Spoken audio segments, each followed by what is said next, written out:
Good morning, everyone, and welcome to Urban Update. I'm Byron Barnett. On the show this morning, advice for high school seniors and their families about financial aid and scholarship opportunities for college. Also on the program, a recent study shows that small business owners in the Boston area are overwhelmingly optimistic for a 2016, and that hiring is on the rise.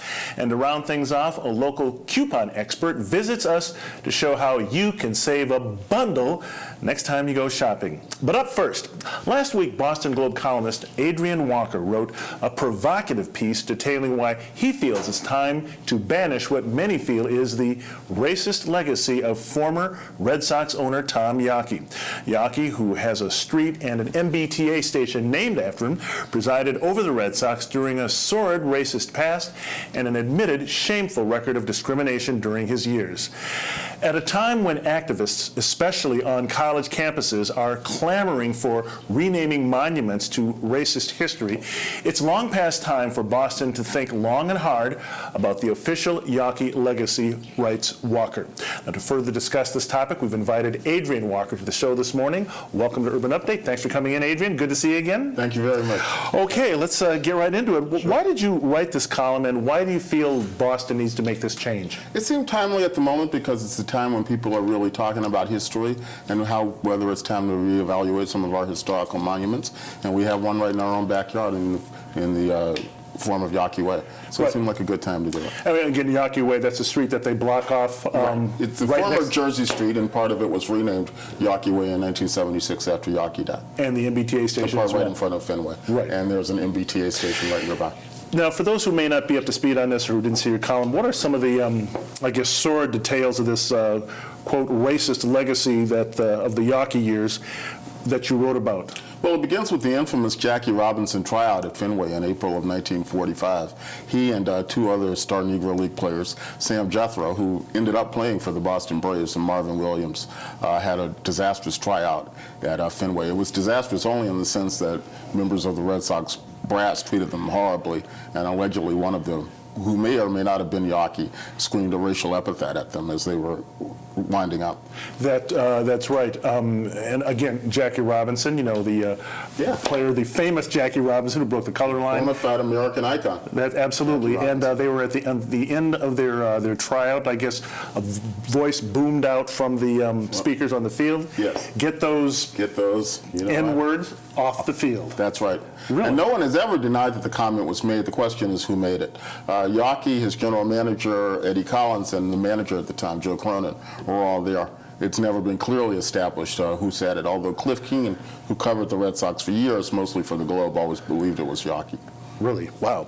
What has been the response to your column so far? Well, there's been a huge response. It's probably gotten as much of a reaction as anything I've ever written because of the combustible mix of race and the Red Sox, you know, an organization, an institution we all hold so dear. I'd say it's about 60% positive and 40% negative. But what's been interesting, besides more than the numbers, is just the very strong feelings on both sides of the question. Now, to be clear, this renaming the streets and the T-stop, it's really not in the Red Sox control. They can't do it. Right. I believe it's the city who would rename the street, and the MBTA. They're the ones who have the authority. Is that correct? That's correct, yes. Have you gotten any reaction at all from, did you send your column to City Hall and over to the officials at the MBTA? They read the paper. Really? any reaction from them at all? Or just silence? There's been no official reaction. Okay. Now, what about, I guess a lot of people might listening to this might be, a lot of people I would imagine would be claiming that these proposals to sanitize monuments by removing honors to anyone who ever elicited racist conduct has gone too far, and that no historical figure was present. What do you think about? I imagine you've gotten some reaction like that. I really reject the idea that this is about erasing history. What this is about is thinking about history and considering history and what it means and placing it in a context. Does this reflect who we are now and what we believe ourselves to be as a city? I think that's the real question.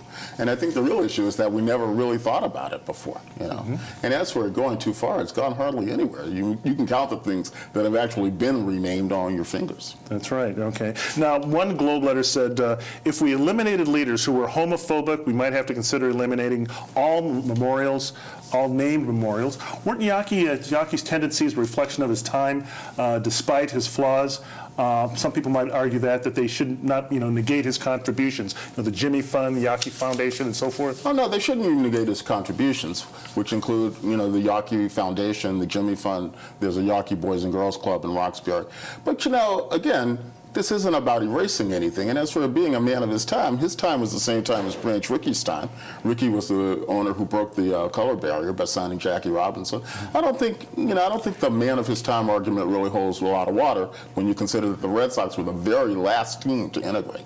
I mean, everybody else was doing it all around. And they passed on. They also passed on Willie Mays. Willie Mays, yes.